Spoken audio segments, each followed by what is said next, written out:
Suara jangkrik mulai terdengar pelan, disusul azan maghrib yang menggema sayup di kejauhan. Udara berubah dingin, langit jingga perlahan menelan cahaya terakhir matahari. Waktu di mana dunia yang terlihat mulai bersentuhan dengan yang tak terlihat. Selamat datang di Nanti Malam, sebuah tempat di mana kisah-kisah mistis, pesugihan, dan rahasia yang disembunyikan oleh gelap malam itu akan kita buka bersama. Di sini setiap cerita bukan sekadar dongeng untuk menakut-nakuti, tapi potongan kenyataan yang kadang disembunyikan dari telinga manusia. Ada yang berasal dari desa terpencil, ada yang dari kota yang ramai, bahkan mungkin dari rumahmu sendiri. Dan malam ini, ada satu kisah yang datang dari pinggiran kota Solo. Sebuah rumah kecil di gang sempit, yang tampak biasa saja di siang hari. Tapi saat matahari mulai tenggelam, dan suara azan mulai terdengar, sesuatu yang ganjil selalu muncul di depan rumah itu. Seorang anak kecil yang suka bermain sendirian. Setiap maghrib, dia akan memantulkan bola merahnya di jalanan. Duk, duk, duk. Suara bola itu jadi tanda bahwa malam sudah mulai menelan cahaya. Tapi anehnya, tak ada satu pun orang yang pernah melihat wajah anak itu. Setiap orang yang coba mendekat pasti merasa udara berubah dingin. Bulu kuduk berdiri, dan kalau berani menatap lebih lama, katanya anak itu akan berhenti bermain dan menoleh wajahnya, bukan wajah manusia. Kisah ini bukan sekadar tentang suara anak kecil dan bola merahnya, tapi tentang sesuatu yang tertinggal, rasa, dendam, dan roh yang tak bisa pergi dari tempat ia terakhir kali menangis. Dan malam ini kita akan mendengarkan kisah itu. Sebuah kisah yang membuat banyak orang enggan keluar rumah saat maghrib. Kalau kamu sedang nonton video ini di waktu menjelang gelap, pastikan pintumu tertutup rapat. Matikan dulu lampumu, dan dengarkan baik-baik. Karena suara bola itu kadang terdengar bukan dari video, tapi dari luar rumahmu sendiri. Selamat datang di Nanti Malam, tempat di mana setiap kisah punya rahasia, dan setiap rahasia punya harga. Dan inilah ceritanya. Anak kecil itu selalu bermain di depan rumah saat maghrib. Aku baru pindah ke rumah kontrakan di pinggiran kota Solo. Rumahnya kecil, sederhana, tapi pas banget buatku yang hidup sendirian.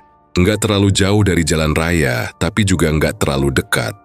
Jadi suasananya masih tenang, adem, dan kadang malah terlalu sepi kalau malam.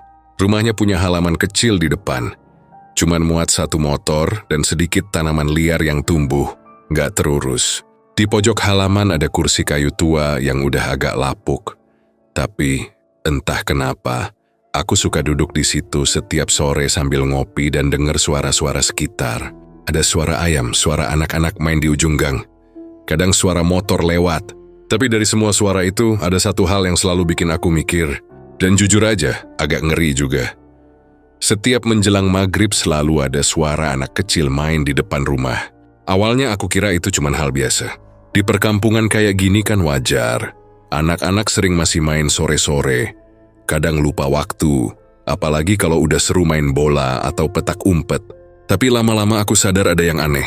Suara itu selalu muncul di waktu yang sama.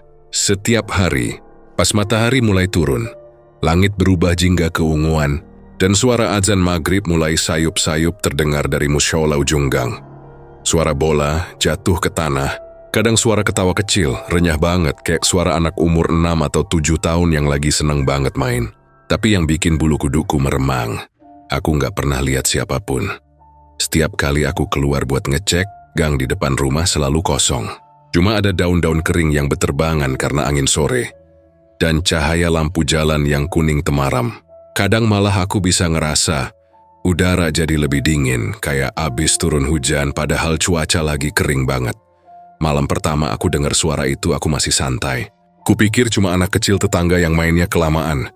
Tapi pas aku tanya ke ibu pemilik kontrakan, yang rumahnya cuma 2 rumah di sebelah, reaksinya agak aneh.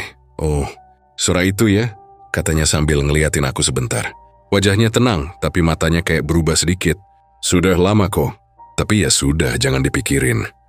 Cara dia ngomongnya tuh bukan kayak orang yang santai, tapi kayak orang yang nggak mau cerita lebih jauh. Dan dari nada suaranya aku bisa ngerasa dia nyembunyiin sesuatu. Aku cuma ketawa kecil waktu itu. Hehehe, saya kira anak kecil tetangga, Bu, soalnya suaranya deket banget, pas depan rumah. Ibu itu cuma senyum tipis. Iya, sudah lama nggak ada anak kecil di sini. Mas, terus dia buru-buru pamit balik. Padahal biasanya kalau ngobrol dia cerewet banget. Sejak malam itu, aku jadi mulai memperhatikan suara itu lebih serius. Kadang terdengar kayak bola dipantul-pantulin ke tanah, duk, duk, duk. Kadang suara tawa kecil. Kadang suara langkah kaki lari-lari kecil di atas jalan paving depan rumahku. Tapi selalu berhenti tepat begitu azan maghrib selesai. Kayak anak kecil itu tahu kalau waktunya udah habis. Sore berikutnya, aku duduk di teras ngopi, sengaja nggak nyalain lampu. Aku pengen dengar lebih jelas. Langit mulai gelap, warna jingga di ufuk barat pelan-pelan hilang, digantikan ungu tua. Angin mulai dingin, bau tanah mulai tercium, dan dari jauh suara orang ngaji mulai terdengar sayup, lalu duk, duk, duk, pula jatuh di aspal. Pelan, teratur. Lalu suara tawa kecil, hihihi. Tawa yang pendek cepat, tapi entah kenapa terdengar kosong. Aku langsung berdiri. Jalan pelan ke pagar depan. Ngintip dari celah daun pisang yang tumbuh di samping. Tapi tetap aja nggak ada siapa-siapa. Gang itu kosong. Nggak ada anak kecil. Nggak ada bola. Cuma lampu jalan yang bergoyang pelan karena angin sore. Aku diem. Cuma denger. Suara itu masih ada. Tapi anehnya sekarang kayak terdengar dari arah belakang rumah. Padahal di belakang rumahku itu cuma kebun kecil, terus sawah yang gelap. Aku coba nengok, tapi begitu aku melangkah, suara itu langsung berhenti. Hening. Nggak ada apa-apa. Aku balik lagi duduk di kursi depan. Ngerasa agak bego sendiri. Mungkin cuma halusinasi, pikirku. Tapi jujur aja, malam itu aku susah tidur. Suara bola itu kayak masih kedengeran di kepalaku. Besok paginya, waktu aku buka pintu buat nyapu halaman, aku nemu bekas jejak kecil di tanah. Kecil banget, kayak jejak sandal anak umur 6 tahun. Basah kayak abis kena air. Padahal semalam nggak hujan. Jejaknya cuma 2 langkah, lalu hilang. Kayak menguap di udara, aku jongkok ngeliatin tanah itu lama. Di situ aku mulai ngerasa, kayaknya ini bukan hal biasa. Hari-hari berikutnya aku jadi makin penasaran. Setiap sore aku nunggu di teras, kadang sambil ngopi, kadang sambil pura-pura baca koran. Biar kalau ada yang lewat aku bisa lihat. Tapi ya tetap sama. Suara itu selalu ada, tapi orangnya nggak pernah kelihatan. Sampai suatu sore aku iseng nyapa. Dek, main apa tuh? Kataku pelan, tapi yang kedengeran cuma suara bola yang mantul 2 kali, lalu berhenti. Hening, aku ngerasa kayak ada yang ngeliatin dari arah pagar. Aku berdiri pelan, langkahku hati-hati banget. Tapi waktu aku buka pagar kosong. Angin lewat pelan, nyibak daun-daun pisang. Dan di bawah pohon itu, aku lihat sesuatu kecil berwarna merah. Sebuah bola karet. Aku ambil bola itu, masih agak basah, dingin, kayak habis direndam air. Aku pegang sebentar, dan entah kenapa jantungku langsung berdebar kencang. Tiba-tiba dari arah mushola, suara azan maghrib mulai terdengar. Begitu takbir pertama dikumandangkan, bola itu jatuh sendiri dari tanganku. Aku kaget tapi nggak sempat mikir. Aku langsung masuk rumah, nutup pintu rapat-rapat. Malam itu aku tidur dengan lampu nyala semua. Keesokan harinya aku mutusin buat balikin bola itu ke tempat semula, di depan pagar. Tapi waktu aku keluar, bola itu udah nggak ada. Aku tanya ke tetangga sebelah, Bu Wati, yang rumahnya agak tua tapi orangnya ramah banget. Bu, semalam Bu dengar suara anak kecil main bola nggak? Tanyaku. Bu Wati langsung berhenti nyapu. Matanya agak melebar. Mak, suara itu tuh. Aku ngangguk. Lihat Mas, di sini udah lama nggak ada anak kecil. Anak terakhir pindah 2 tahun lalu. Sejak itu nggak ada yang berani keluar pas maghrib. Aku nyengir, setengah nggak percaya. Loh kok bisa gitu Bu? Dia cuma geleng pelan, terus bilang dengan suara pelan. Kalau Mas dengar suara itu lagi, ojo digugu, ojo digagas. Enggih, jangan diladenin. Nada suaranya serius banget. Aku cuma bisa jawab pelan, iya Bu. Sejak hari itu, setiap kali azan maghrib terdengar, aku langsung tutup semua jendela dan pintu. Tapi tetap aja, dari balik dinding aku bisa dengar suara bola itu. Makin lama makin jelas, kadang kayak tepat di depan pintu rumahku. Yang paling bikin aku nggak enak, kadang suara itu disertai suara napas kecil. Kayak seseorang lagi nahan tawa. Pernah sekali, aku nekat ngintip dari celah jendela waktu suara itu kedengeran paling deket. Aku ngintip pelan, tapi yang kulihat cuman bayangan kecil melintas cepat banget di bawah lampu jalan. Bayangan itu bentuknya seperti anak kecil, tapi gerakannya terlalu cepat, nggak wajar. Aku langsung mundur, nutup gorden, dan nunggu suara itu hilang. Tapi anehnya, waktu aku udah berusaha tenang, dari balik jendela aku dengar suara kecil banget, kayak bisikan. "Main bareng, Om." Aku kaku. Suara itu halus banget, hampir nggak kedengeran, tapi jelas dari arah luar jendela. Ku langsung baca doa dalam hati. Allahu Akbar, Astaghfirullahalazim. Dan sesaat kemudian semuanya hening. Malam itu aku nggak bisa tidur sampai pagi. Aku cuman duduk di ruang tamu, lampu nyala, sambil megang rokok yang nggak habis-habis, nunggu matahari naik. Setiap kali aku merem, yang keinget cuma tawa kecil itu. Pendek, pelan, tapi nempel di kepala. Beberapa hari berikutnya, suara itu masih sering muncul. Kadang aku pura-pura nggak denger, kadang aku coba rekam pakai HP. Tapi anehnya, setiap kali kuputar hasil rekamannya, cuman ada suara angin dan azan maghrib. Enggak ada suara bola, enggak ada tawa. Seolah-olah suara itu cuman bisa didengar langsung, bukan direkam. Pernah satu sore aku ngajak temen kantorku mampir. Namanya Edo. Dia orangnya agak skeptis, nggak percaya hal-hal mistis. Kubilang, "Duh, nanti sore nongkrong sini bentar ya, aku mau nunjukin sesuatu." Dia ketawa, "Lo opo maneh? Jangan-jangan kamu ngerasa rumahmu angker." Aku cuma senyum. "Pokoknya lihat aja." Kita duduk di teras ngopi ngobrol santai. Langit mulai oranye, suara azan udah mau masuk. Aku deg-degan sendiri, nunggu suara itu muncul. Tapi pas waktu maghrib lewat, nggak ada apa-apa, sepi. Nggak ada suara bola, nggak ada tawa. Edo malah ngeledek, "Halah, paling kamu kecapekan kerja halu." Aku cuma cengengesan, "Ya udahlah, mungkin lagi nggak main." Tapi begitu Edo pulang dan aku sendirian lagi di rumah, suara itu muncul lagi. Kali ini lebih jelas dari sebelumnya. Bola mantul 3 kali. Lalu suara tawa kecil diikuti langkah kaki lari menjauh. Dan setelah itu ada satu kalimat kecil terdengar di telingaku. Pelan banget kayak dari belakang. "Kenapa nggak diajak main?" Aku langsung berdiri, ngerasa darahku dingin banget. Nggak ada siapa-siapa di rumah. Tapi suara itu jelas. Dekat. Aku nggak berani nengok ke belakang. Sejak malam itu aku sadar, suara itu bukan suara anak kecil biasa. Dan mungkin yang didengar orang selama ini bukan cuma suara tapi panggilan. Pagi itu udara masih agak dingin. Embun belum sepenuhnya menguap dari dedaunan di halaman depan. Aku baru aja keluar rumah, rapi pakai kemeja dan tas kerja di tangan. Niatnya mau berangkat lebih awal supaya nggak kena macet. Tapi langkahku langsung berhenti di depan pagar. Di situ, tepat di bawah pohon pisang kecil di depan rumah, ada sebuah bola karet warna merah. Warnanya mencolok banget, mengkilat di bawah sinar matahari pagi, kayak baru dicuci. Tapi yang bikin aku merinding, bola itu ada persis di tempat suara anak kecil main semalam. Aku jongkok, ngeliatin bola itu lama. Permukaannya masih agak basah, tapi bukan karena embun. Kayak basah oleh sesuatu yang lain. Entah kenapa bola itu kelihatan aneh. Nggak kayak bola biasa yang sering dijual di warung atau pasar. Warna merahnya bukan merah cerah, tapi agak tua.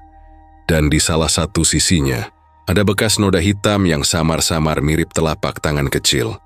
Aku cuma berdiri bengong beberapa detik, terus ketawa kecil, maksa mikir positif. Oh, mungkin anak kecil semalam ketinggalan bolanya, pikirku. Ya logisnya begitu kan? Tapi logika itu mulai retak waktu aku keingat obrolan semalam sama Bu Wati dan ibu kontrakan. Mereka bilang udah lama nggak ada anak kecil di gang ini. 2 tahun katanya. Dan kalaupun ada anak kecil yang main, pasti aku lihat. Karena rumahku ada di tengah-tengah gang yang sempit, semua orang pasti kelihatan lewat. Aku ngambil bola itu pelan-pelan. Rasanya dingin di tangan. Bukan dingin biasa, tapi dingin yang kayak nyerap ke tulang. Aku puter-puter bolanya, ngelihat sisi-sisinya dan tiba-tiba aku sadar. Di bagian bawah bola itu ada goresan kecil mirip tulisan. Aku bawa ke tempat yang lebih terang. Dan ku baca pelan-pelan, tulisan itu samar banget kayak ditulis pakai ujung benda tajam di permukaan karet. Hurufnya kecil, agak bergetar, tapi aku masih bisa baca. "Ayo dolanan maneh." Aku refleks mundur 2 langkah, bola itu hampir jatuh dari tanganku. Bulu kuduk langsung berdiri semua. Aku nggak ngerti. Ini siapa yang nulis, tapi jelas bukan anak kecil biasa. Gaya tulisannya aja udah bikin nggak nyaman. Aku taruh bola itu di pinggir pagar. Niatnya mau tanya ke Bu Wati nanti. Tapi baru aku ngelangkah 2 rumah, tiba-tiba Bu Wati keluar dari dalam rumahnya, masih pakai daster dan kerudung tipis, lagi nyapu teras. Bu, mau nanya, ini bola siapa ya? Kataku sambil nunjuk ke arah bola merah itu. Wajah Bu Wati langsung berubah. Pandangannya langsung ke arah bola itu, terus ke wajahku. Mas, sampai yang nemu di situ? Suaranya pelan, tapi nadanya kayak khawatir banget. Ya, aku ngangguk pelan. Iya Bu, tadi pas mau berangkat kerja. Bu Wati nggak langsung jawab. Dia taruh sapunya, terus jalan pelan ke arah pagar rumahku. Langkahnya hati-hati, kayak orang mau mendekati sesuatu yang dia takutin. Pas udah deket, dia nggak nyentuh bola itu. Cuma berdiri aja ngeliatin. Terus dia nyeletuk lirih, hampir kayak bisikan. Gusti hisi wayana. Aku bingung. Maksudnya gimana Bu? Bu Wati cuma ngelirik aku sebentar. Terus ngomong agak cepet, tapi pelan. Mas, di gang ini udah ora ono bocah cilik. 2 tahun wis sepi. Anak terakhir yang tinggal di sini wis pindah bareng keluargane. Karena kejadian itu. Aku langsung nanya, kejadian apa Bu? Tapi dia malah lihat ke sekeliling, terus jawab dengan nada setengah berbisik, nanti wae Mas, ojo kakehan pitakon. Pokok men, nek denger suara anak kecil sore-sore, ojo metu, ojo diladeni. Aku ketawa kaku mencoba mencairkan suasana.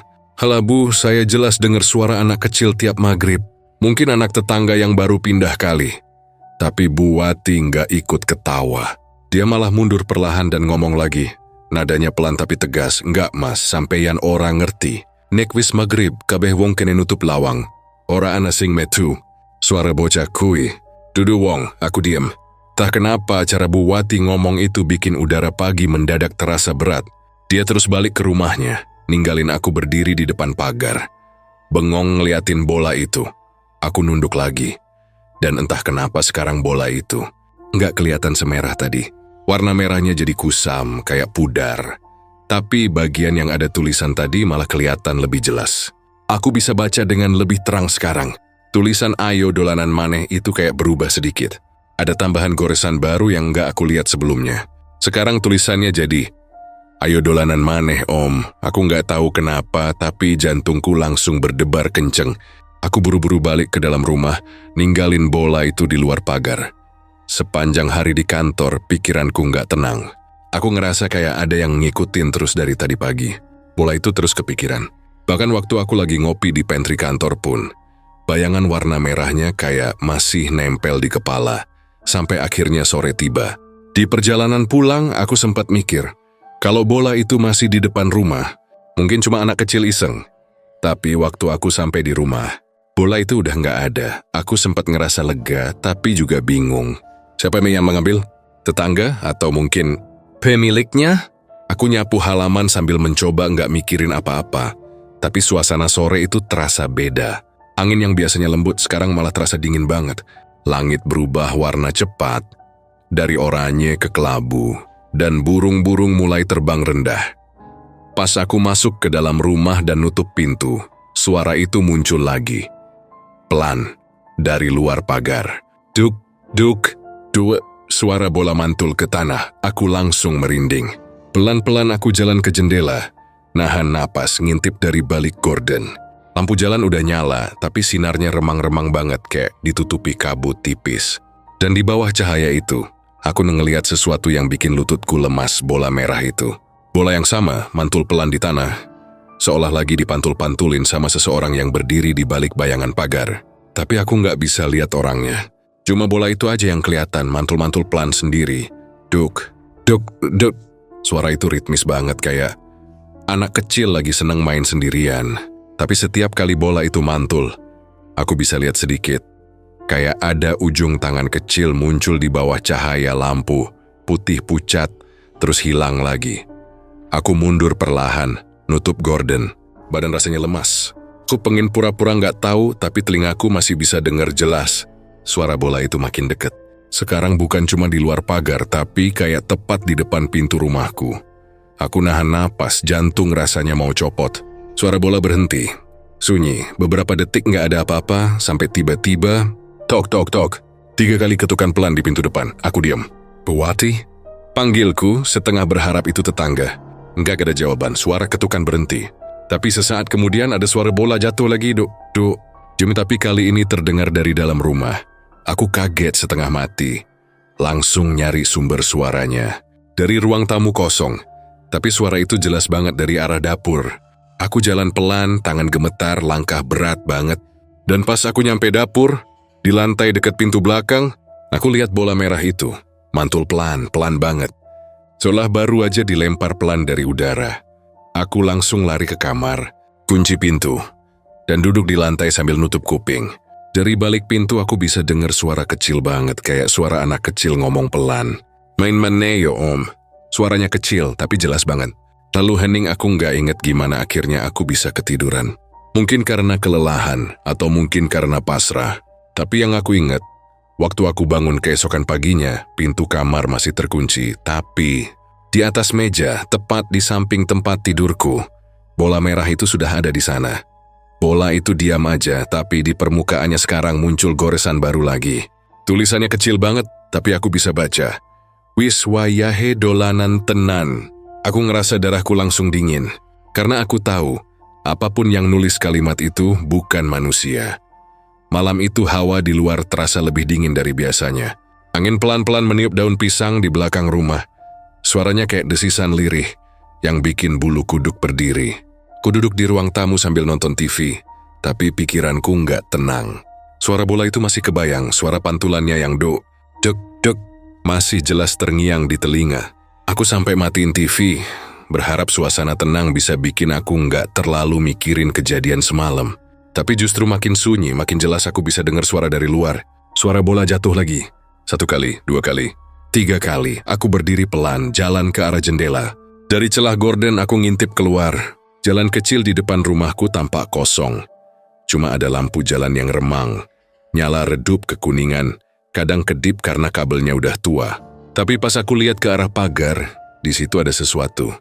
Seorang anak kecil berdiri di bawah tiang lampu. Badannya mungil, bajunya putih agak kecoklatan kayak kotor kena tanah. Dan di tangannya ada bola merah, yang kemarin pagi aku temuin di depan pagar. Rambutnya agak panjang, gondrong dikit, menutupi sebagian besar wajahnya. Dia diem aja ngadep ke arah jalan. Aku nahan napas antara takut dan penasaran. Itu pasti anak kecil yang aku dengar tiap maghrib, pikirku. Tapi siapa dia? Anak siapa? Katanya di gang ini udah lama gak ada anak kecil. Aku nekat buka jendela pelan-pelan, biar bisa lihat lebih jelas. Suara engselnya berderit bikin aku sedikit nyesel karena suasananya jadi makin mencekam. Anak itu tiba-tiba berhenti melempar bola. Dia diam, berdiri tegak, terus pelan-pelan kepalanya miring ke kiri. Seolah sadar aku lagi ngeliatin dia. Aku langsung mundur 1 langkah, tapi mataku masih nggak bisa lepas dari pemandangan itu. Dia mulai menoleh, perlahan banget. Gerakannya kaku kayak boneka rusak, tapi rambutnya tetap nutupin wajah. Kuna ngerasa jantungku berdetak kenceng banget. Sampai dada rasanya mau meledak. Aku spontan nutup lagi gordennya. Napas ngos-ngosan, keringat dingin mulai keluar di dahi. Dalam hati aku ngomong pelan, astagfirullah. Opo maneh iki? Tapi sebelum aku sempat menenangkan diri, tiba-tiba, tok, ada yang ngetuk jendela dari luar. Pelan tapi jelas banget. Aku langsung membeku, aku berdiri di tempat nggak berani gerak. Suaranya muncul lagi. Tok. Kali ini lebih keras, kayak ngetuk dengan ujung jari kecil yang berirama. Aku pelan-pelan buka gordennya sedikit, cuma buat ngintip dikit aja. Tapi pas aku buka, nggak ada siapa-siapa di luar. Cuma daun-daun kering berterbangan kena angin. Dan jalan kecil yang kosong. Ku nutup lagi gordennya cepet-cepet. Setelah beberapa menit yang terasa lama banget, aku akhirnya berani duduk lagi di kursi. Tapi rasa tenang itu nggak bertahan lama. Dari luar aku dengar suara bola lagi. Tapi kali ini bukan di jalan. Suaranya kayak di teras. Duk. Aku berdiri kaku, pandanganku langsung ke arah pintu depan. Nggak mungkin. Aku yakin tadi udah ngunci pintu dan pagar. Tapi suara itu jelas banget dari sana. Aku beranikan diri jalan ke depan. Setiap langkah rasanya berat banget. Aku pegang gagang pintu dan kupingku nempel di kayunya. Hening. Tapi tiba-tiba ada bunyi bola jatuh pas banget di belakang pintu. Aku mundur cepat. Waduh, Raiso iki. Jaga bergumam lirih, tangan gemetar. Aku akhirnya mutusin buat nggak keluar. Aku ambil sajadah dari kamar dan langsung sholat Isya berharap bisa tenang. Tapi waktu aku rukuk, aku ngerasa kayak ada yang jalan pelan di depan rumah. Langkah kecil, kayak langkah anak kecil tanpa alas kaki di lantai semen. Setelah selesai sholat, aku dengar suara ketawa kecil dari luar, samar tapi jelas. Suara itu kayak tawa anak kecil. Nyaring tapi aneh, kayak bergema.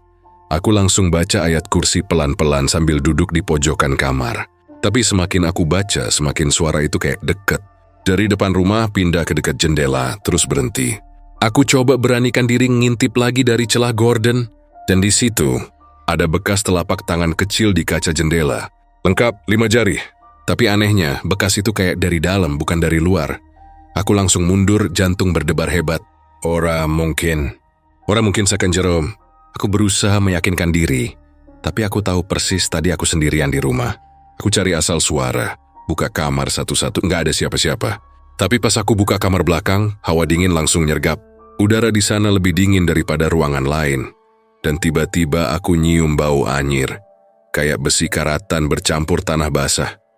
Aku tutup lagi cepat-cepat, nggak berani masuk. Tapi pas aku berbalik ke arah ruang tamu, aku lihat sesuatu di lantai.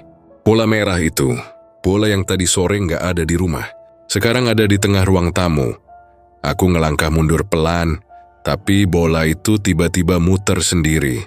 Nggak cepet, cuma muter pelan-pelan kayak digerakin tangan kecil yang nggak kelihatan. Aku spontan baca istighfar, tapi bola itu berhenti. Dan dari arah dapur kedengeran suara langkah kecil lari-lari. Cepat banget, terus berhenti pas di belakangku. Aku langsung balik badan tapi kosong. Aku ambil bola itu dengan tangan gemetar dan lempar keluar lewat jendela. Aku bener-bener udah nggak kuat, tapi belum sempat aku nutup jendelanya. Dari luar aku dengar suara tawa kecil lagi, kali ini jelas banget. Dan di sela tawanya terdengar suara pelan. Main maneh, Mas.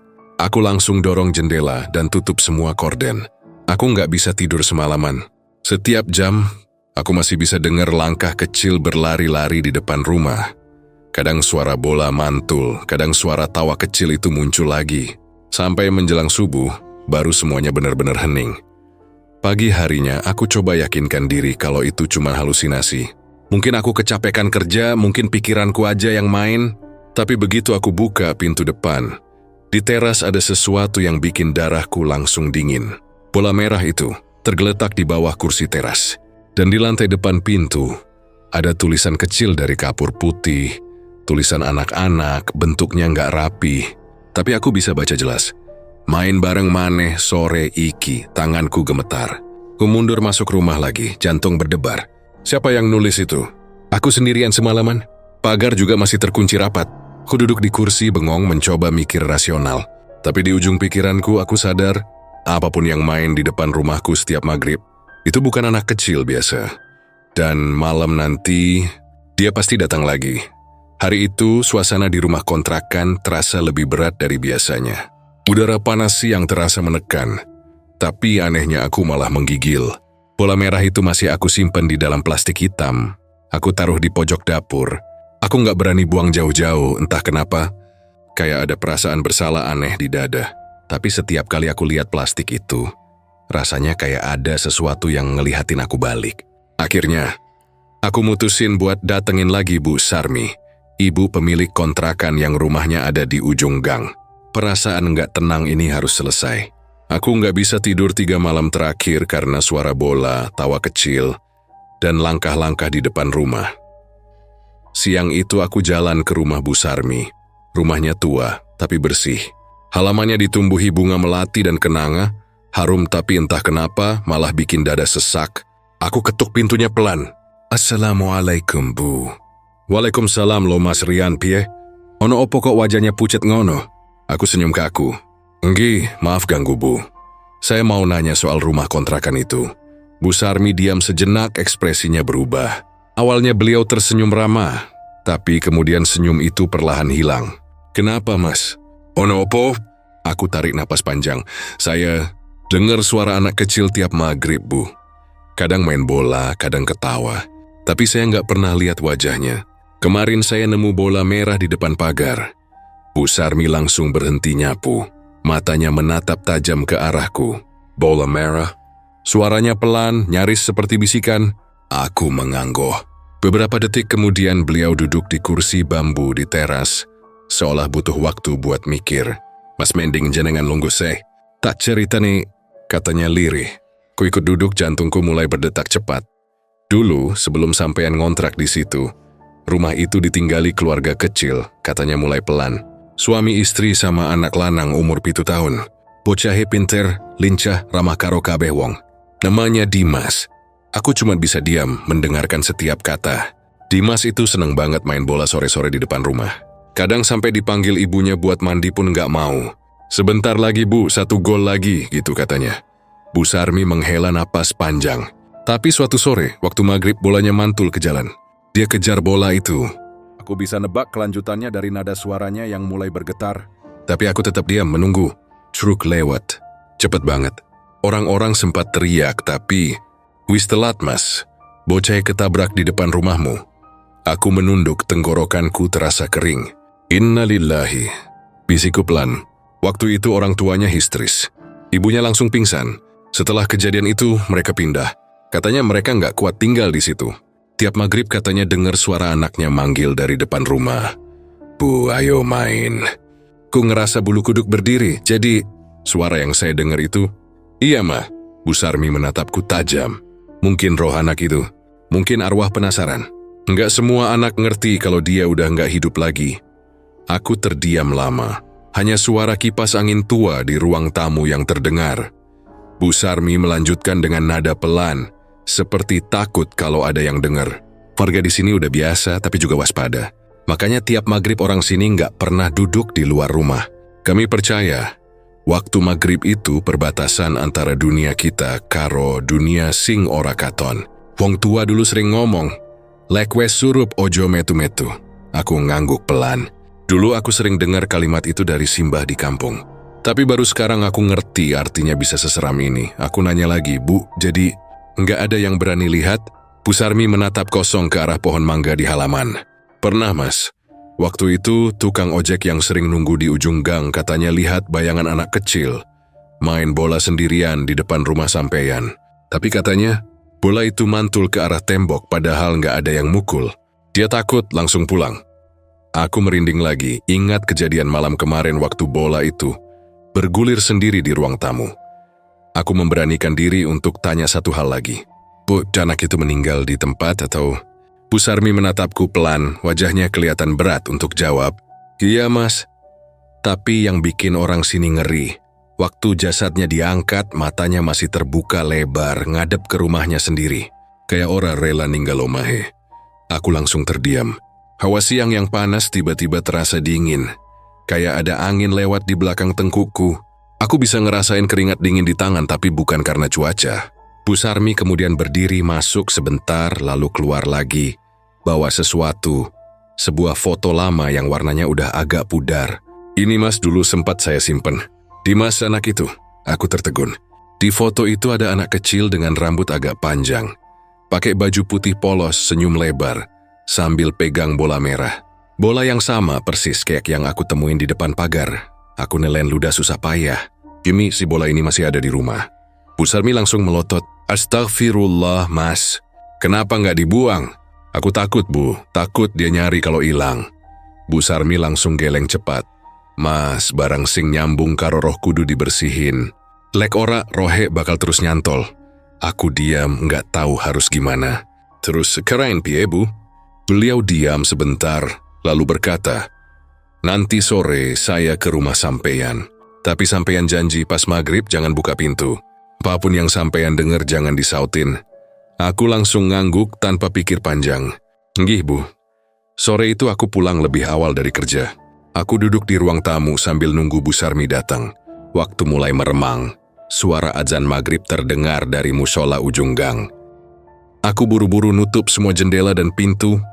Lalu duduk di dekat pintu depan sambil megang tasbih kecil pemberian simbah.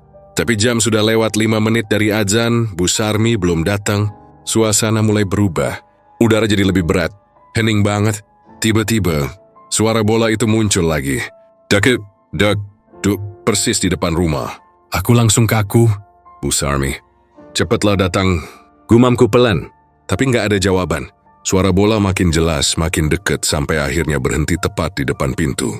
Aku bisa dengar suara napas kecil dari luar. Lalu suara itu berkata pelan. Suaranya lembut tapi bikin jantungku serasa berhenti. Mas, ayo main maneh.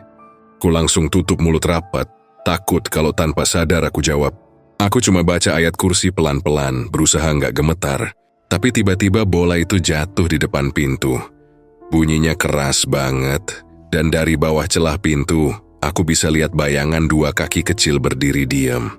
Beberapa detik kemudian terdengar suara lain. Suara langkah pelan mendekat dari arah gang. Ku dengar suara sandal jepit diseret. Itu pasti Bu Sarmi. Tapi tiba-tiba dari luar dua suara itu bertemu. Satu suara langkah orang dewasa. Satu lagi suara bola jatuh dan tawa kecil. Dimas! Suara Bu Sarmi lirih dari luar. Nak wis wayahe mulih. Ayo bali le. Tapi suara anak kecil itu malah ketawa. Pelan tapi jelas kayak ngejek. Lalu, Henning. Aku dengar suara pintu pagar dibuka pelan. Lalu suara langkah Bu Sarmi masuk ke halaman. Aku berdiri mau buka pintu tapi ingat pesannya. Jangan buka apapun yang terjadi. Jadi aku tahan. Lalu tiba-tiba dari luar terdengar suara teriakan pelan. Mas Rian ojo metu. Oyo membuka pintu. Aku langsung mundur, jantung mau copot. Suara itu benar-benar suara Bu Sarmi tapi terdengar jauh. Kayak dengar dari dalam sumur. Lalu ada suara lain. Persis suaranya Bu Sarmi juga, tapi lebih dekat persis di depan pintu. Mas Rian iki aku bukain pintun. Aku bingung, yang mana yang benar? Suara yang jauh atau yang di depan pintu? Tapi logika aku bilang sesuatu nggak beres. Aku tetap diam. Lalu dari celah pintu, muncul bayangan kaki kecil lagi. Dan kali ini bayangan itu pelan-pelan menghilang, seperti kabut yang tersapu angin. Beberapa menit kemudian suara dari luar benar-benar hilang. Lalu pintu pagar terbuka pelan, dan suara langkah masuk lagi. Mas iki aku tenan. Suara Bu Sarmi kali ini terdengar normal. Aku akhirnya buka pintu sedikit. Bu Sarmi berdiri di depan, keringatnya bercucuran, wajahnya pucat. Mas hampir wae. Bocah kuwi meh melebu, katanya sambil menatap tajam ke dalam rumah. Aku bengong, Bu maksudnya. Tadi aku ndelok dia berdiri di depan pintu pegang bola, tapi matanya kosong. Pas aku deketin dia malah hilang. Masa sampean harus hati-hati. Bocah iku wis ora ngerti yen dheweke wis ora urip. Nek sampean ladenin, rohe bisa melebulan gak iso metu. Aku diam, gak bisa ngomong apa-apa. Bu Sarmi masuk sebentar, lalu taburkan garam sama bunga kenanga di depan pintu dan jendela. Setelah itu beliau keluar lagi sambil bilang, Mas jangan pernah buka pintu pas maghrib. Sekali aja sampean salah langkah, bisa ganti sampean sing ora bali. Malam itu aku duduk sendirian di ruang tamu. Bola merah itu udah aku kubur di bawah pohon pisang belakang rumah, sesuai saran Bu Sarmi. Tapi entah kenapa waktu aku mau tidur, aku masih bisa dengar suara pelan dari arah halaman. Suara anak kecil yang nyanyi lirih. Lagu anak-anak tapi suaranya serak dan putus-putus. Ayo, dolan maneh. Aku nutup telinga rapat-rapat berharap itu cuma halusinasi. Tapi dalam hati aku tahu ini belum selesai. Anak kecil itu belum benar-benar pergi. Malam itu aku ngerasa waktu berjalan lebih lambat dari biasanya. Matahari mulai turun, langit memerah, dan suara azan maghrib sudah mulai terdengar dari musyola ujung gang. Udara yang biasanya hangat berubah jadi aneh. Dingin tapi bukan dingin yang menyegarkan. Dingin yang bikin kulit kayak ditusuk jarum halus. Sejak sore aku udah siap-siap. Aku pasang HP di jendela. Aku ganjal dengan buku biar posisinya pas menghadap ke arah jalan depan rumah. Ku atur mode video, rekam dari balik gorden supaya nggak kelihatan dari luar. Kali ini aku nggak mau cuma ngira-ngira. Ku pengen lihat sendiri siapa sebenarnya anak kecil itu. Jam di dinding menunjuk pukul 17.45. Cahaya jingga terakhir perlahan hilang, dan suasana di luar mulai suram. Aku duduk di kasur, berusaha nggak bergerak tapi jantungku berdetak cepat banget. Suara jangkrik mulai terdengar lalu sunyi. Sepi banget. Saking sepinya bahkan suara detak jam di dinding kedengeran jelas banget. Lalu, pelan-pelan suara itu muncul lagi. Dakip, dak, duk. Suara bola mantul ke tanah. Dakip, dak, duk. Semakin lama semakin jelas, aku duduk di lantai dekat jendela, nahan napas. Suara bola itu sekarang terdengar kayak di depan pagar. Lalu muncul suara tawa kecil, ringan, nyaring, khas suara anak-anak. Tapi makin lama, tawanya berubah. Ada sesuatu yang ganjil di telingaku. kayak ada dua suara tumpang tindih. Satu memang suara anak kecil, tapi di bawahnya ada suara lain. Lebih berat, lebih serak, kayak suara orang dewasa yang memaksa suaranya jadi tinggi. Hehehe. Ayo main. Aku langsung gemetar. Suara itu bikin bulu kuduku meremang semua. Aku tahan diri buat nggak buka gorden, tapi rasa penasaranku udah nggak bisa dikendalikan. Pelan-pelan aku buka sedikit celahnya. Dari balik gorden aku lihat sosok kecil itu lagi. Sama seperti sebelumnya. Anak kecil dengan baju putih kotor dan rambut agak panjang menutupi wajahnya. Dia berdiri di bawah lampu jalan, memantulkan bola merah ke tanah. Tapi ada yang berbeda kali ini. Lampu jalan itu redup banget, dan di balik cahaya samar itu aku lihat bayangan lain. Bayangan itu tinggi, jauh lebih besar dari tubuh anak itu. Berdiri persis di belakangnya, tapi anehnya, bayangan itu nggak punya bentuk yang jelas, seperti kabut hitam yang bergerak pelan. Kadang tampak seperti seseorang berdiri membungkuk. Kadang seperti sesuatu dengan tangan panjang yang menyentuh kepala si anak kecil itu. Aku spontan mundur pelan, tapi masih tetap ngintip. Sosok itu nggak bergerak, tapi aku bisa ngerasa kayak dia tahu kalau aku lagi ngeliatin. Anak kecil itu melempar bola ke arah jalan. Tapi setiap kali bola itu mental, bayangan hitam di belakangnya juga ikut bergerak, seolah ikut mengatur arah bola itu. Aku ngerasa napasku berat banget. Dada kayak ditekan sesuatu. Lalu, tanpa aku sadari, anak kecil itu berhenti main. Dia berdiri diam, menatap lurus ke arah rumahku. Walaupun rambutnya masih menutupi wajah, aku tahu. Dia tahu aku lagi di situ. Suara tawa itu muncul lagi, kali ini jelas banget. Dua suara sekaligus tumpang tindih. Main, Mas. Ayo main. Aku langsung tutup gorden, napas tersengal-sengal. Aku pengen berhenti rekam. Tapi tangan gemetar, jadi aku biarin aja HP tetap nyala. Aku duduk di kasur menunggu. Tapi tiba-tiba ada suara langkah kecil dari depan rumah. Cek, cek, cek. Langkahnya pelan tapi jelas. Terus berhenti tepat di depan pintu. Aku pegang sajadah, mulutku komat kamit baca ayat kursi. Tapi tiba-tiba dari arah jendela, terdengar suara bola jatuh lagi. Bukan di luar, tapi di dalam rumah. Aku kaget bukan main. Bola itu mantul pelan di lantai ruang tamu. Duk, pelan tapi jelas banget. Aku nggak berani keluar kamar.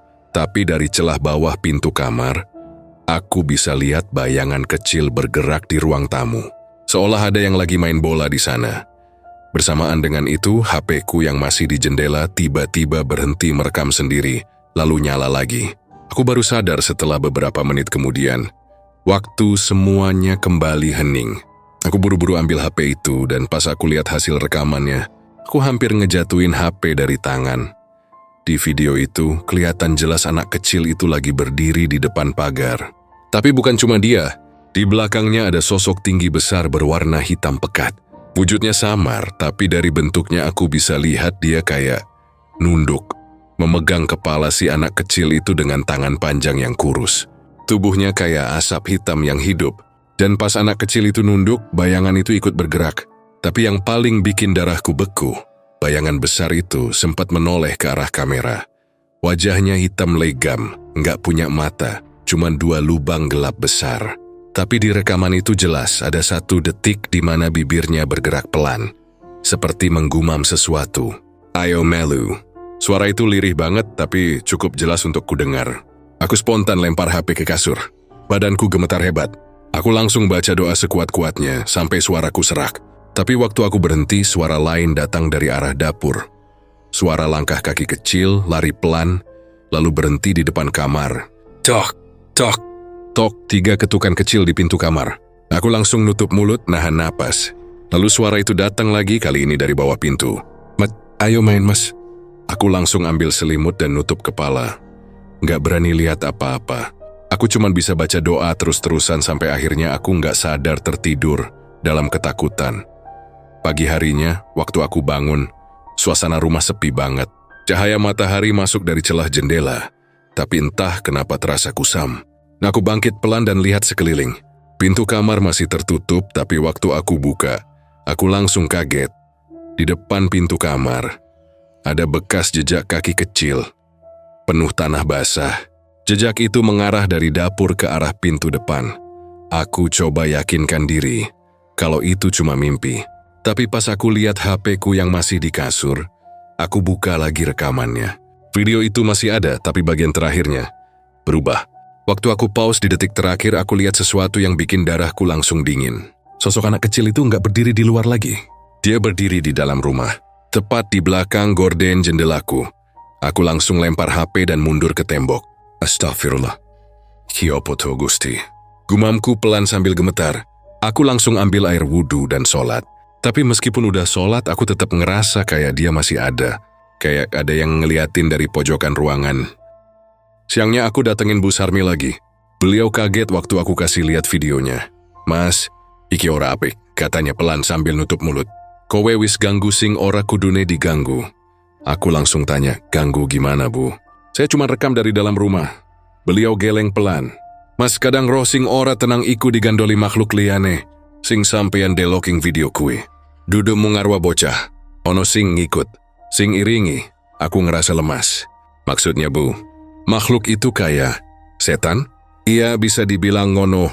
Arwah bocah kuwi mungkin nyantol, ora iso lunga. Amarga dikekep makhluk sing luwih kuat. Kadang makhluk kuwi njupuk bentuk wong sing disenengi bocah. Terus ngendhaleni. Supaya ora lunga, supaya tetep ana ing dunia iki. Aku bengong, gak bisa ngomong apa-apa. Terasanya semua bulu di tubuhku berdiri. Bu Sarmi lanjut bicara. Wong-wong kene nyebut makhluk kuwi lelembut penggonde. Makhluk sing seneng ngikat roh bocah sing mati mendadak. Biasane ngancani dolanan, nganti bocah kuwi lupa yen wis ora ana. Aku cuma bisa manggut pelan mencoba mencerna. Terus gimana Bu? Saya harus ngapain? Tanyaku pelan. Sampeyan kudu bersih-bersih rumahmu Mas, lek iso undang ustaz. Tapi sak durunge iku, ojo nganti sampeyan melu dolanane. Lek ana sing ngajak, ojo dijawab. Ojo metu pas maghrib. Lek sampeyan metu, ora kabeh sing mlebu omahmu iku bisa metu maneh. Perkataannya bikin tenggorokanku kering. Aku pamit pulang dengan kepala pusing.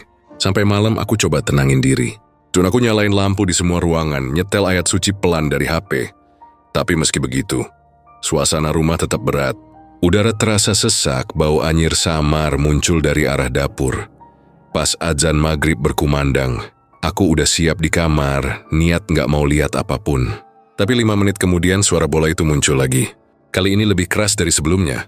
Duk, duk, duk. Bukan suara bola kecil lagi. Suaranya berat, kayak bola dilempar orang dewasa dengan tenaga penuh. Aku langsung nutup kuping, tapi suaranya makin keras. Lalu di sela-sela suara bola itu ada suara lain. Main Mas, ayo melu. 2 suara, anak kecil dan suara berat serak itu. Bersamaan, aku nekat buka gorden sedikit.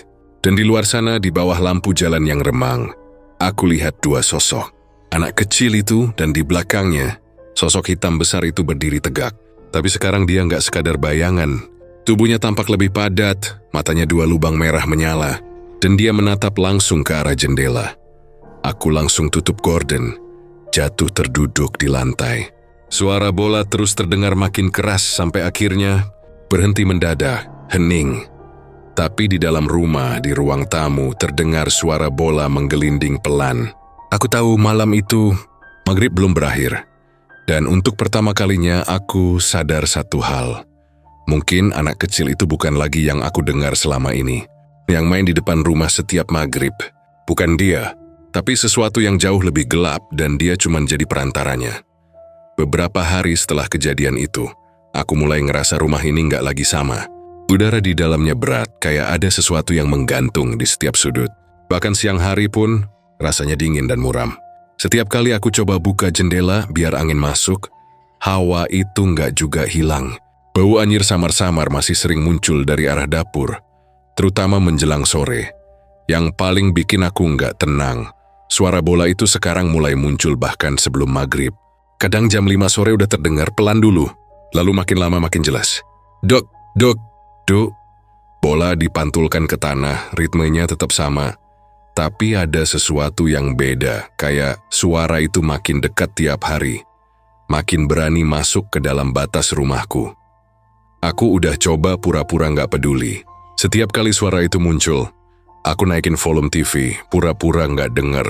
Tapi di dalam hati aku tahu, suara itu tetap ada dan dia tahu aku bisa mendengarnya.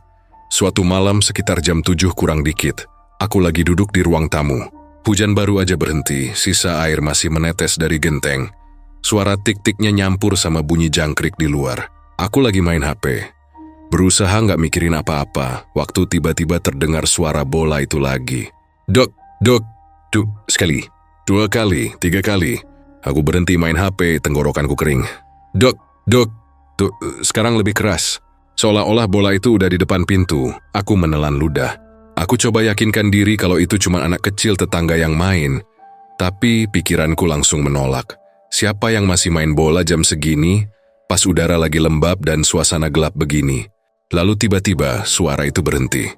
Sunyi. Cuma suara tetesan air hujan dari talang. Aku duduk diam beberapa detik, sampai tiba-tiba terdengar sesuatu yang bikin darahku berhenti mengalir. Duk, duk. Bola itu bukan lagi di luar, tapi di dalam. Ku pelan-pelan menunduk, dan di sana, tepat di bawah meja ruang tamu, sesuatu menggelinding pelan dari arah pintu masuk. Sebuah bola merah penuh lumpur dan tanah basah berhenti di depan kakiku. Aku nggak bisa gerak. Badanku kaku. Bola itu diam beberapa detik, lalu pelan-pelan muter sendiri kayak ada yang nyenggol dari belakang. Dan dari arah luar pintu terdengar suara kecil. Pelan banget tapi jelas. Om, boleh main bareng enggak? Suara itu lembut, manis bahkan. Tapi ada nada aneh di situ. Suara itu dingin. Dingin banget sampai bikin dadaku nyesek. Aku nggak jawab. Aku cuma bengong, mataku terus ngarah ke bola itu. Lalu suara itu datang lagi. Ayo main. Nada suaranya kayak maksa, tapi tetap dengan cara anak kecil yang halus. Aku mundur pelan masih duduk di lantai. Nafasku berat banget. Lalu tiba-tiba, blok listrik mati. Semuanya gelap total, gelapnya bukan gelap biasa. Rasanya kayak dinding rumah ini mendekat. Napasku jadi pendek, dan udara tiba-tiba dingin banget. Aku buru-buru nyalain senter HP, tapi pas nyala, cahayanya redup. Cuma cukup buat lihat beberapa meter ke depan. Aku arahkan cahaya ke bola merah itu. Bola itu masih di tempat yang sama, tapi sekarang ada jejak tanah basah dari arah pintu ke dalam rumah. Cek, cek, cek. Terdengar suara langkah kecil dari arah dapur. Langkah kaki pelan banget tapi jelas. Aku nahan napas. Langkah itu berhenti sebentar lalu lanjut lagi. Makin dekat, makin cepat. Aku arahkan cahaya senter ke arah suara itu. Hello, suaraku gemetar. Tapi nggak ada jawaban. Langkahnya berhenti tepat di ruang tengah. Aku bisa dengar suara napas kecil, seperti anak kecil yang bersembunyi di balik meja. Aku tahu kamu di situ, kataku pelan, pura-pura tenang. Tapi di dalam aku udah panik setengah mati. Nggak ada jawaban. Hening lagi. Lalu tiba-tiba dari arah dapur ada suara sendok jatuh, kletah. Aku spontan nengok ke sana, senter masih dipegang. Tapi waktu aku balik lagi ke arah meja, bola itu udah nggak ada. Aku langsung berdiri, panik. Astagfirullah. Aku muter badan, arahkan cahaya ke seluruh ruangan tapi nggak kelihatan apa-apa. Lalu dari arah kamar aku lihat sesuatu di dinding. Bekas tangan, kecil tapi jelas. Bekas tangan berlumpur, menempel di dinding, bergerak dari ruang tamu ke arah kamar tidur. 1, 2, 3, makin banyak makin jelas kayak ada anak kecil yang jalan sambil nempel-nempelin tangannya ke dinding. Aku jalan pelan ngikutin bekas itu, tangan gemetar, senter masih nyala. Bekas itu berhenti tepat di depan pintu kamar. Pintu kamar sedikit terbuka. Dari dalam aku dengar suara bola jatuh pelan. Duk, duk, duk. Aku nahan napas, ngerasa keringat dingin netes di tengkuk. Ya Allah, aku berbisik pelan. Lalu sesuatu dari dalam kamar menggerakkan pintu itu pelan-pelan. Engsel pintu berderit pelan, dan aku bisa lihat sebagian kamar yang diterangi cahaya senter. Kosong. Tapi bola merah itu ada di lantai, tepat di tengah kamar. Aku coba maju selangkah. Siapa di sana? Henning. Aku nyorot senter lebih dekat ke bola itu. Tiba-tiba bola itu mantul sekali, do. Aku kaget, hampir jatuhin HP. Lalu dari balik tempat tidur muncul suara kecil lagi. Om, bolanya di sini. Suaranya lembut, tapi kali ini ada sesuatu di dalamnya. Bukan cuma suara anak kecil. Ada gema aneh di balik suaranya kayak 2 suara sekaligus. Aku mundur pelan. Dari balik ranjang bayangan kecil mulai muncul. Tapi gerakannya pelan banget kayak merayap keluar. Aku sorot senter. Dan aku lihat sesuatu yang bikin seluruh tubuhku lemas. Anak kecil itu muncul dari bawah ranjang. Tubuhnya penuh lumpur, bajunya kotor, rambutnya basah nempel di wajahnya. Tapi yang paling bikin aku nggak bisa ngomong, wajahnya kosong. Nggak ada mata, nggak ada mulut. Hanya kulit pucat yang rata, kayak belum selesai dibentuk. Aku spontan teriak dan mundur nabrak dinding. Senter jatuh tapi cahayanya masih nyala, menyorot sebagian wajah sosok itu. Anak itu berdiri, kepalanya miring sedikit seolah lagi memperhatikan aku. Lalu dia buka mulutnya, bukan dari tempat seharusnya tapi dari tengah pipinya. Dari sana keluar suara berat, dalam dan serak. Dikandani ojo dolanan pas maghrib. Aku terjatuh, nahan napas, lututku gemetar hebat. Suara itu bukan suara anak kecil lagi, tapi suara makhluk yang jauh lebih tua dan jahat. Lalu sosok itu tiba-tiba melangkah maju. Gerakannya kaku, tapi cepat. Aku ambil senter, arahkan ke wajahnya lagi, tapi waktu cahayanya kena, sosok itu langsung lenyap. Aku terdiam. Nafasku berat banget. Rumah hening, tapi di bawah pintu kamar, aku lihat bayangan kecil bergerak pelan. Seperti ada seseorang di luar yang jalan bolak-balik. Aku dengar bisikan kecil di luar pintu. Main ya? Lalu diikuti tawa kecil yang serak, seperti dua suara sekaligus. Aku nggak bisa tahan lagi. Aku lari ke arah dapur, buka pintu belakang, keluar ke halaman sambil ngos-ngosan. Udara malam langsung nyambutku dengan dingin, yang menusuk tulang. Aku berdiri di luar, sambil lihat ke arah jendela kamar. Di dalam, cahaya senter masih nyala. Dan di sana, aku lihat sesuatu berdiri di depan jendela dari dalam anak kecil itu. Wajahnya masih rata, tapi tangannya nempel di kaca penuh tanah. Di belakangnya, samar-samar, ada sosok besar hitam berdiri membungkuk menunduk ke arah si anak. Mereka berdua menatap ke arahku. Aku mundur pelan, gak bisa ngomong apa-apa. Badanku gemetar, mulutku kaku. Lalu tiba-tiba, semua lampu rumah nyala sendiri. Cahaya terang nyilauin mataku. Waktu aku lihat lagi ke arah jendela, mereka berdua udah nggak ada. Aku nggak balik ke rumah malam itu. Aku nginep di masjid dekat gang, nggak peduli apa kata orang. Aku cuma pengen jauh dari rumah itu. Tapi selama aku di sana, aku masih bisa dengar suara bola mantul dari kejauhan. Duk, duk, duk, pelan, teratur, kayak ada yang ngingetin bahwa mainan itu belum selesai. Dan entah kenapa, aku ngerasa sekarang bola itu bukan cuma punya anak kecil itu lagi. Kayaknya dia udah kasih hadiah buatku. Sebab paginya waktu aku balik ke rumah cuma buat ambil barang. Di depan pintu ada bola merah itu. Bersih tanpa lumpur, seolah baru dicuci. Tapi di seras bola itu ada bekas tangan kecil, menyatu dengan warna catnya. Dan dari dalam rumah aku dengar bisikan pelan banget, suara yang seolah keluar dari dinding. Main, ya om. Aku cuma berdiri di sana kaku. Lalu tanpa sadar aku ngomong pelan, suara sendiri nggak yakin. Wis, cukup aku ora arep main maneh. Tapi entah kenapa setelah aku bilang itu, angin tiba-tiba berhenti dan semua jadi sunyi. Dan di tengah kesunyian itu, aku tahu satu hal, permainannya belum benar-benar selesai. Malam itu jadi malam terakhirku di rumah kontrakan itu. Aku udah niat besok pagi mau langsung beres-beres, panggil ojek, pindah aja. Tapi apa yang terjadi malam ini biarlah jadi akhir. Aku udah nggak tahan. Nggak sama suara bola itu. Nggak sama bisikan kecil yang kadang terdengar dari arah dapur. Nggak sama hawa dingin yang selalu muncul tiap maghrib tiba. Tapi di dalam hatiku ada sesuatu yang aneh. Rasa penasaran yang belum kelar. Rasa yang bilang, sekali aja lihat langsung. Biar semuanya jelas. Waktu azan maghrib berkumandang dari musholla ujung gang, suasana rumah mendadak berubah. Suara jangkrik yang tadi masih ramai tiba-tiba hilang. Angin berhenti. Lampu di ruang tamu berpendar redup kayak mau padam, dan hawa dingin langsung menyergap dari bawah pintu. Duk, duk, duk, suara bola itu muncul lagi, pelan tapi jelas. Kali ini bukan dari luar pagar, tapi dari teras. Aku berdiri di tengah ruang tamu. Napas berat, keringat dingin menetes dari pelipis. Di tanganku ada senter kecil, tapi aku belum nyalain. Aku cuma dengerin suara itu, setiap pantulan bola kayak nyentuh dadaku. Duk, duk, duk. Semakin lama, semakin pelan, seolah dia tahu aku lagi nunggu. Lalu terdengar suara langkah kecil di depan pintu.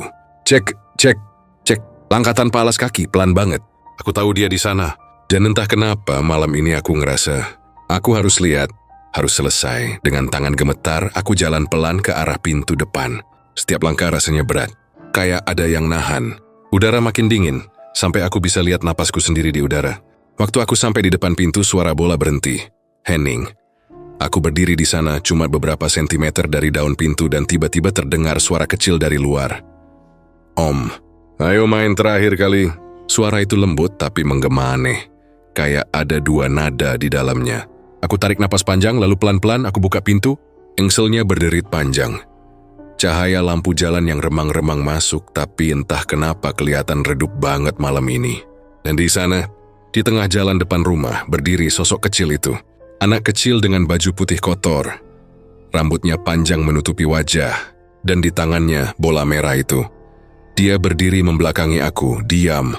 Bola itu dia pegang di tangan kanan, sementara tangan kirinya menggantung kaku di sisi tubuh. Angin lewat pelan, tapi rambutnya nggak bergerak. Aku melangkah setapak keluar, suaraku serak. "Kamu siapa, Nak?" Nggak ada jawaban, cuma suara napas kecil yang berat. Lalu dia pelan-pelan menoleh. Rambutnya masih menutupi separuh wajah, tapi sekarang aku bisa lihat sedikit kulit pucat di baliknya. Kulit itu dingin, abu-abu, kayak mayat yang udah lama dikubur. Aku hampir mundur, tapi dia malah lempar bola itu ke arahku. Bola itu menggelinding pelan, berhenti tepat di kakiku. Dan suaranya muncul lagi, kali ini lebih pelan, hampir seperti bisikan. Sekarang, giliran Om yang jaga bolanya. Aku bengong, nggak ngerti maksudnya. Tapi di saat yang sama, hawa di sekelilingku berubah. Udara jadi berat, nyengat, kayak habis hujan di kuburan. Lampu jalan di ujung gang tiba-tiba mati. Gelap total. Aku bungkuk pelan, lihat ke arah anak kecil itu lagi. Dia mulai mengangkat kepalanya. Rambutnya pelan-pelan bergeser ke samping, membuka wajahnya sedikit demi sedikit.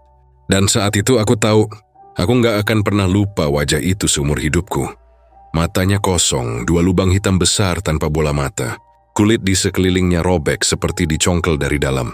Hidungnya nggak ada, cuma dua lubang kecil di tengah wajahnya. Dan mulutnya, oh Tuhan, mulutnya tersenyum lebar sampai ke pipi. Bibirnya robek, giginya hitam. Dan dari sudut mulutnya menetes cairan hitam kental kayak darah busuk. Aku mau teriak, tapi suaraku nggak keluar. Badanku gemetar hebat. Anak itu melangkah maju, satu langkah, dua langkah, sampai akhirnya dia berdiri tepat di depan pagar rumah. Dari balik rambutnya dia tetap menatapku, dan dari balik tubuhnya muncul sesuatu, bayangan besar, hitam, tinggi. Sosok itu membungkuk di belakang si anak, seperti menempel, tapi matanya, kalau itu bisa dibilang mata, menyala merah samar. Tangannya panjang, jari-jarinya kurus dan runcing, menggantung di sisi tubuh anak kecil itu. Aku bisa dengar napasnya, berat seperti dengusan binatang. Anak kecil itu lalu menunduk sedikit, suaranya berubah. Bukan lagi suara anak kecil, tapi berat dan parau, kayak dua suara tumpang tindih. Wajahku, aku mundur pelan, tapi bayangan itu makin maju. Satu langkah, dua langkah. Setiap kali mereka jalan, tanah kayak bergetar pelan, dan bola merah di kakinya ikut menggelinding ke arahku. Aku mau lari, tapi kakiku berat banget, kayak diinjak dari bawah.